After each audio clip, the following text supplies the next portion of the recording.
और यूक्रेन से बहुत बड़ी खबर आ रही है। यूक्रेन के रक्षा मंत्रालय का दावा है कि यूक्रेन की आर्मी ने रूस के 2.5 लाख सैनिकों को मार दिया है।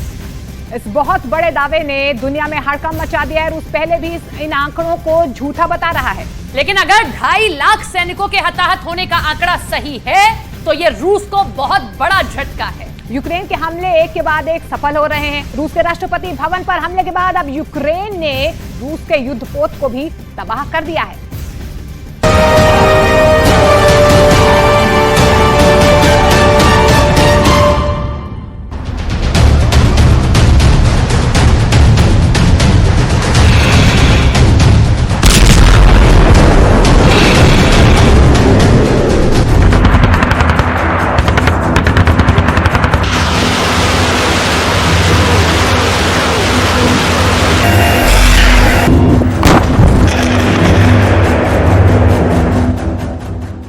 हाहाकारी दृश्य है।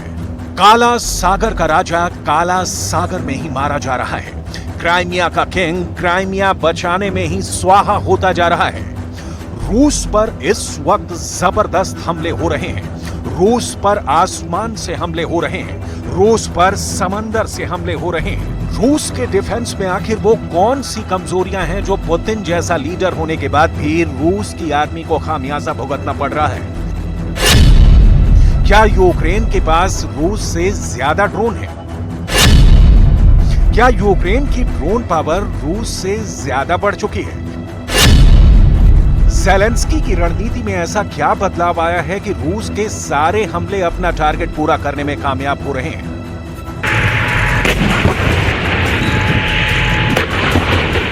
इन सब सवालों पर हम बात करेंगे।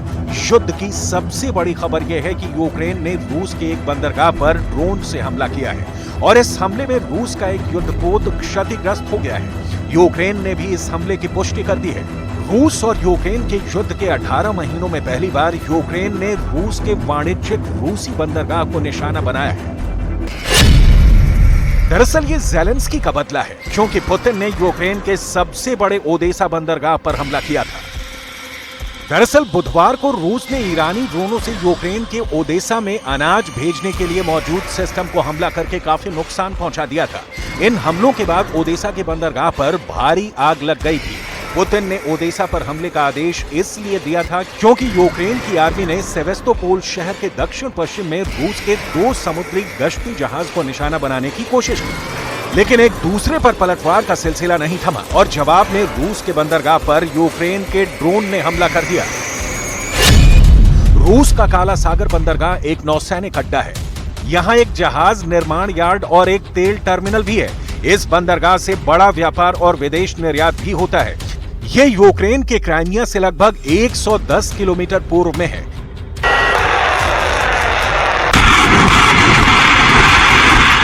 इस हमले के बाद रूस के युद्धपोत को पीछे हटना पड़ा है और इस कामयाबी के बाद ज़ेलेंस्की के कैंप में खुशी की लहर दौड़ गई है।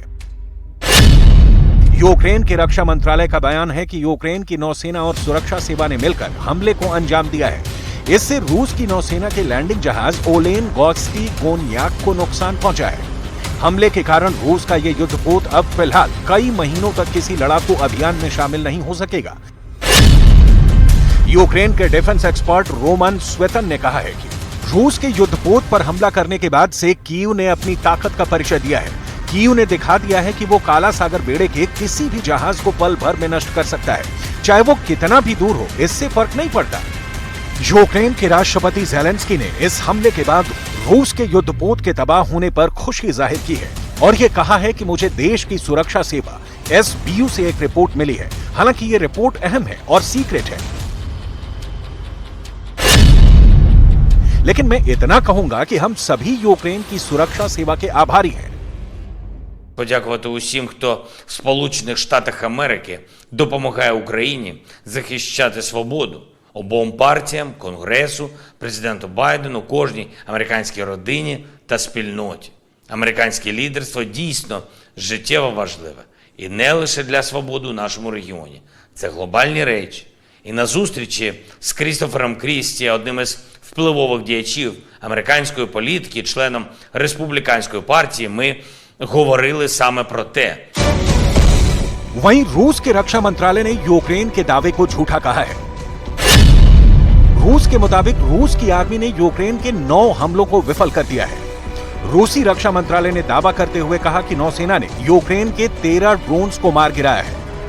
रूसी मीडिया में एक वीडियो दिखाया जा रहा है। वीडियो में एक जहाज को समुद्र में गोलीबारी करते हुए और एक जलती हुई वस्तु में विस्फोट होते हुए दिख रहा है। रूस ने एक बार फिर काला सागर में अपनी ताकत को बढ़ा दिया है। काला सागर में रूस के 50 युद्धपोत और 7 पनडुब्बियों के अलावा बड़ी संख्या में सहायक जहाज हैं। रूस की नौसेना के सामने यूक्रेन की नेवी टिक नहीं सकती है। पुतिन का भी ध्यान काला सागर की सुरक्षा पर सबसे ज्यादा है। Обозначили границы и зоны национальных интересов России, и экономических, и жизненно важных, стратегических. Прежде всего, это наши арктические акватории, воды Черного, Охотского и Берингового морей, Балтийские и Курильские проливы. И защиту будем обеспечивать твердо и всеми средствами. Ключевое здесь – это возможности военно-морского флота. Он способен молниеносно ответить всем, кто решит посягнуть на наш суверенитет и свободу. ज़ेलेंस्की पलटवार के लिए सिर्फ यूक्रेन में लड़ रही रूस की फौज को निशाना नहीं बना रहे, बल्कि रूस के भीतर घुसकर अब तेजी से हमले कर रहे हैं। नाटो के उस शिकायत को दूर करने की कोशिश कर रहे हैं कि क्राइमिया पर अटैक करो, तो ज़ेलेंस्की ने क्राइमिया पर भी ड्रोन दागे हैं। रूस के जिस ओलेनग्रोस्की गोरियान शिप पर यूक्रेन के समुद्री ड्रोन ने हमला किया है, उसकी डिटेल देख लीजिए। यह शिप रूस के उत्तरी फ्लीट का हिस्सा है। 24 फरवरी 2022 को रूस के यूक्रेन पर हमले के बाद इसे काला सागर में उतारा गया। वीडियो में दिख रहा है कि ड्रोन जिस तरह से शिप से टकराया है, उससे शिप को भारी नुकसान तो कम से कम जरूर पहुंचा होगा। 14 अप्रैल 2022 काला सागर। रूस का वॉरशिप मॉस्कोवा को यूक्रेन ने जल समाधि दे दी। यूक्रेन ने दावा किया कि R-360 नेपच्यून और एंटी शिप मिसाइलों ने मॉस्कोवा को काला सागर में डुबो दिया। पुतिन का यह घाव अभी हरा है और अब काला सागर में ही एक और शिप को ज़ेलेंस्की ने उड़ा देने के लिए हमला किया है। जिस काला सागर पर पुतिन अपनी बादशाहत मानते हैं, उसी काला सागर में पुतिन सबसे पहले हारते दिख रहे हैं। जिस शिप पर ज़ेलेंस्की ने हमले का प्लान बनाया, वो शिप रूस के काला सागर फ्लीट का बहुत अहम शिप है और उसके साथ ही है देश के बड़े बंदरगाहों में से एक नोवोरोसिस्क। नोवोरोसिस्क रूस के क्रोस्नोदार क्राई रीजन का एक शहर है। यह शहर काला सागर तट पर रूस का एक प्रमुख बंदरगाह है। यहां नौसेना का अड्डा और एक तेल टर्मिनल भी है। रूस के निर्यात के लिहाज से यह एक प्रमुख बंदरगाह है। काला सागर पर बादशाहत के लिहाज से भी यह शहर रूस के लिए बहुत अहम है।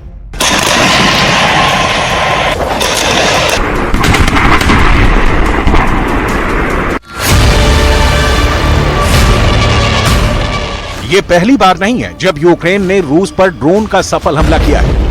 यूक्रेन ने रूस की राजधानी मॉस्को को भी निशाना बनाया है। यूक्रेन पर आरोप लगा कि उसने 3 मई को रूस के राष्ट्रपति पुतिन के एक आधिकारिक आवास को भी निशाना बनाया था। इस ड्रोन हमले में बिल्डिंग को मामूली क्षति पहुंची थी। ऐसे में बड़ा सवाल यह है कि रूस की हवाई सुरक्षा इतनी कमजोर है क्या? या ऐसा क्या हुआ कि यूक्रेन रूस की हवाई सुरक्षा को भेदने में सफल हो जा रहा है? पिछले एक हफ्ते में यह दूसरी बार है जब रूस पर ड्रोन अटैक हुआ है। आखिर ये सारे ड्रोन कहां से आ रहे हैं?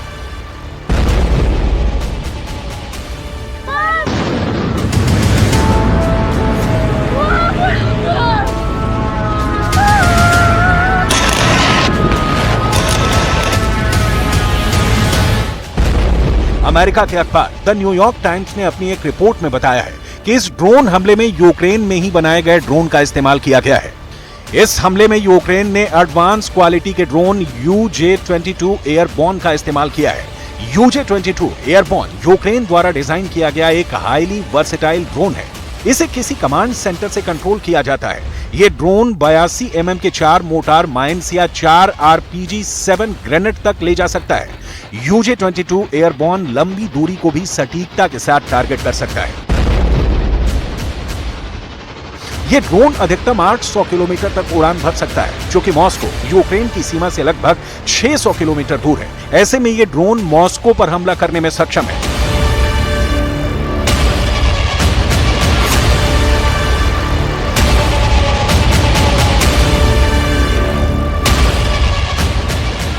यूक्रेन के इस ड्रोन की मारक क्षमता 800 किलोमीटर है और मॉस्को यूक्रेन की सीमा से 600 किलोमीटर है। यूक्रेन जिस प्रकार के ड्रोन का इस्तेमाल कर रहा है वो लंबी दूरी तक हमला करने में कारगर है। ये ड्रोन पुश डिजाइन पर आधारित है जो लंबी दूरी तक हमला करने में संभवतः अधिक कारगर है क्योंकि इस डिजाइन में प्रोपेलर या इंजन पीछे होता है। इससे ड्रोन में लगा सेंसर कुछ भी बाधा नहीं डालता है जिससे ड्रोन का हवा में उड़ना आसान हो जाता है।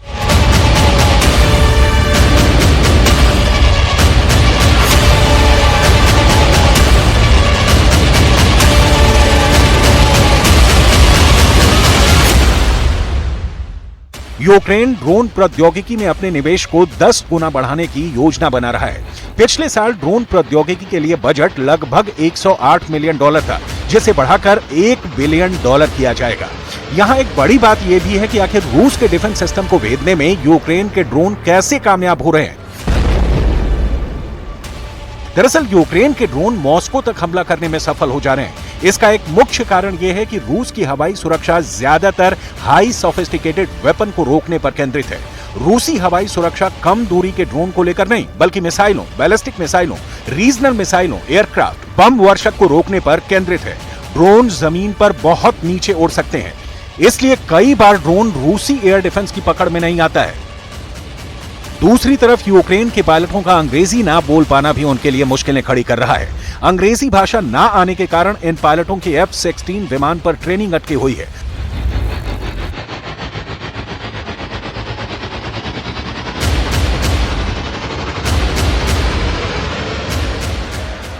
और यही वजह है कि रूस आसमान में कई बार यूक्रेन पर हावी नजर आ रहा है।